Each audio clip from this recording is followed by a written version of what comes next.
Mais Haiti Exchange, Haiti Exchange.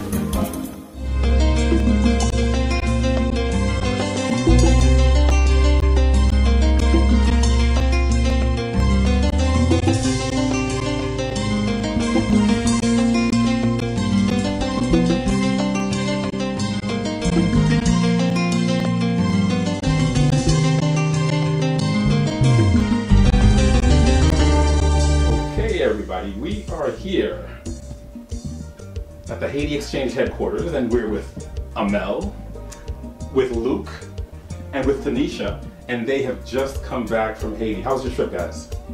It was fantastic. Yeah. Beautiful. So now, hold on. Now, this is spring break in Haiti.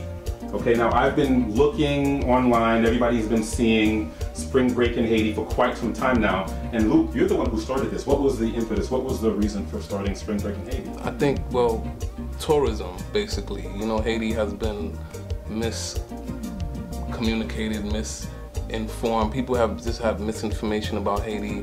Haiti hasn't been in the limelight, and I think one of the reasons that we really wanted to start this organization and this mission was to just promote tourism and promote the beauty that the island has to offer. Now, you've done a couple of trips before, right? Yes. Okay. Now, but this time, now you were joined by these two beautiful young ladies. Yes, two beautiful young ladies. Amel, you're of Haitian descent? Yes, I am of Haitian descent. Okay, so, and you've been to Haiti before. At that time, I've been to Haiti was I was 12 years old. So to be honest, I really couldn't remember anything back then. But going to this trip was very much an eye opener for me to get a chance to see, you know, the real Haiti. Okay. So, vous parlez créole? Okay, very good, very good. Okay, and Tanisha, now this was you're not of Haitian descent. No, this was your first time in Haiti. My first experience. So what made you want to go? A lot of people don't want to go to Haiti. What made you want to go? Well, I wanted to support Spring Break in Haiti, and 4 years ago I said I was going to go, and I've never made it. So I said I definitely want to go. You guys, tell me about your trip. What happened? When did you leave? What happened? Tell me about the trip.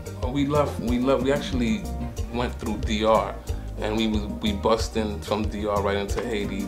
And it was an experience, and it was an experience to see DR and also to see the differences between Dominican Republic and Haiti. So you crossed the border and you saw that. So what did you think Yes. when you crossed the border? Well, I was kind of nervous when we first crossed the border because they said we had to pay to get through. They wanted to see our passports, and they were saying there was some type of problem, manifestation going on, which when we got across the border, there was no problem, no manifestation, nothing of the sort. So now, for you guys, for you going across the border, this was your first time in Haiti in a very long time. Right. Okay, and what did you think? Was it like you expected, or? You know, it's, to be honest with you, it wasn't actually what I expected. I kind of thought that going across the border would be a little much more smoother than what I expected. But again, like Tanisha said, I thought there would be riots because that's what they told us. They're like, you know, they're having issues, altercations. So I too was, you know, nervous. So we got there, you know, we had a little altercation, but it was very minor. The minute we crossed the border, it was smooth sailing. There was no riots. There were no altercations. There wasn't anything. So, you know, you can't really believe the hype. You have to go see it for yourself. You know? Now, when you finally got into Port-au-Prince, what did you guys do? What was the plan? We went all over the place, you know. We was up in Tigua, we went up to Pétionville, we went down to La Plaine. So we was all over Port-au-Prince pretty much, and you know, we did a little bit of everything. You know, we showed the good, the bad, and the ugly. You know, It was a beautiful trip, though, to be honest with you, because I think the experience that people have of just traveling to the islands, they usually get caught up in this touristic setting, you know, or this resorty type of setting. And when you go to the islands, and with Haiti, you know, when you get into Haiti, you actually mesh in with the people, the locals. So I think that's what the beauty of it was, you know, the people. So now, Tanisha, what did you think about the people? And did the two of these guys, did they teach you how to speak Creole? I learned a few words. What did you learn? I learned how to say thank you, merci, hello, good morning, bonjour, and for good afternoon, bonsoir, thank you. No, thank you. I mean, you're welcome. Okay. But I'm assuming you guys were always together. Yes. Okay, you guys were always together. What stood out for me when we stayed at the mountains, how the people who lived there, they were building a road since 1987, and they still have so much more work to do. They don't have any machinery, no equipment. They've been building by hand. Now, where was this exactly? That was in Tigua. In Tigua, okay. Tigua, up in a place called Valier. And again, you know, very organic. The setting was organic. You know, we got a chance to see how the people live and eat. You know, the people live off the land. And I think, again, the beauty of Haiti, you know, to really see how people can kind of come together and just, you know, strive and make it, you know, no matter what hardships are happening, you know. And now, you had I heard, a very emotional reunion with some family in Haiti that you haven't seen in a long time. Tell us about that. Yeah, it was actually pretty amazing, because I went down. I wasn't really expecting to see them just because the area we were staying at, it wasn't so close, but I got a chance to call my mom in the States, and I told her, I said, I think I'm driving through your town. And I was like, give me the address because I want to see my brother. I've seen my brother. So you didn't know this until you actually got there, then you were, yeah. So this was like on a whim? On a whim, yeah, which was like insane, okay. you know? So I called her and I was like, Mom, like, you know, can I get my brother's, you know, address? Can I get the address? She's like, yeah, so we happened to be passing that way on the way to Port-au-Prince. So directly on the road, it happened to be that our mom's house was directly on the road. Okay. So I got a chance to get out and see my brother. I've seen my brother in 5 years. Wow. Also, I saw Aunt, haven't seen since I was 12 years old, and also family members I didn't get a chance to see since, you know. What did they say? I mean, they were surprised. You know, it was just they were surprised. They were just like, the first thing was, how did you get here? Where did you come from? I'm like, I'm here. I'm on a trip right now. Spring break in Haiti. You know, I can't stay too long, but I want to see you. I want to touch you. How are you? How's everything?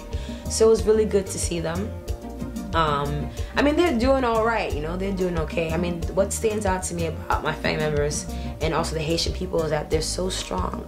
You know, no matter what happens, you can't break their will. And for me, that's just, you know, what makes Haitian people so incredible. You know, I don't know any country that's been through anything they've been through. But you look at them and you would never think anything is wrong, you know, because they're still beautiful, they're still strong, and they're there and they're not going anywhere, but they need so much help. Now I'm going to come back to you because you said something earlier that I want to touch on. But now, what were your impressions of the Haitian people?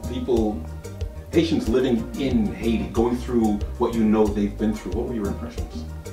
Well, I just always heard negativity, so I didn't know what to expect. Well, let me ask you this. Okay, what were some of the negative things that you heard about Haiti? That once you went there, you're like, oh, wait a second, this is not the way it is. Give me some examples. Well, people tell me they're killing people getting kidnapped.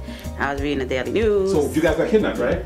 Oh yeah. I don't know how I made it back. Spring break in Haiti. They got kidnapped by spring break in Haiti. Thank you for getting that for spring break in Haiti. Okay, so okay, go ahead. I'm sorry. I heard people were buying machetes, just all kind of stuff. People said, why would you go there? You didn't see any of that. Nothing. So now that you're back, what are some of the people who are saying that? What are they saying to you? Now I'm letting them know what it was. No problem. All of the stuff y'all told me is untrue. And now they, oh wow, really? And they're looking at your pictures and stuff. Beautiful, beautiful. I heard you say that you want to go back. Definitely. And I heard you say that you want to go back to live. I do. Talk to us about definitely that. Listen. You know, Talk to us about that. Haiti. I don't even know where to begin. Haiti is just it's how you should be living. I don't believe that you should be living like this. You know, you're working to pay rent, you're working to eat, you're working to just live, but you should work to live, but it's a different kind of lifestyle. I feel like Haiti is more relaxed, Haiti is more calming, Haiti is more peaceful, and when you go to Haiti, you feel like you're more connected to the earth. You're more connected to what life is supposed to be. You're more connected to nature, and I feel like for me, Haiti is a place where I can really find myself, and that's where my bloodline, you know, comes from, and I think that's where my bloodline should end. Wow. I think one other thing that they learned too was this thing that we call Haitian time. You know, especially living here. And I say that because we live here and we get caught up with, again, just to touch on what she said, just the whole rat race situation, moving fast, trying to find your way. And in Haiti, things are calm. You know, things, you know, you move at your own pace in Haiti, you know. When you get there, you get there, you know. So definitely Haitian time, you know. Now, what's the difference between Haitian time and color people time, which we all know about over here? Is Haitian time worse than color people time? I think it's pretty much the same thing.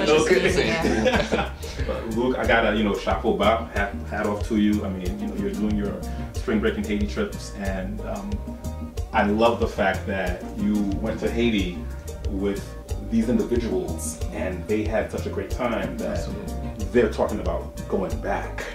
Spring break in Haiti, it's not just a spring break in Haiti kind of thing. We also have a summer in Haiti, and we also have the Haiti experience in the fall. So we're giving participants, people who are interested, who are curious about Haiti, the opportunity to go throughout the year, you know. You can also log on to the website, www.springbreakinhaiti.com. And also there's a non-for-profit arm as well to Spring Break in Haiti, because we do a lot of humanitarian work. We have a lot of organizations that we collaborated with. Again, we went out there and we partied with a purpose, you know. So I definitely want people to understand and know that Spring Break in Haiti is not just during the spring. It's something that we're doing year round. Don't believe the hype. Alright. You think you know, but you have no idea. If you want to know what Haiti is, what is Haiti about, where is Haiti, who is Haiti, you have to go to Haiti. And don't be scared, because you'll be all right. They're beautiful, the food is amazing, the beach is amazing. Yeah, you got mosquitoes, but what place don't have mosquitoes? But don't believe the hype. Well, thank all of you very much for your time. Thank you for having us. Peace. Spring Break in Haiti. Thank you. Spring Break in Haiti. Definitely.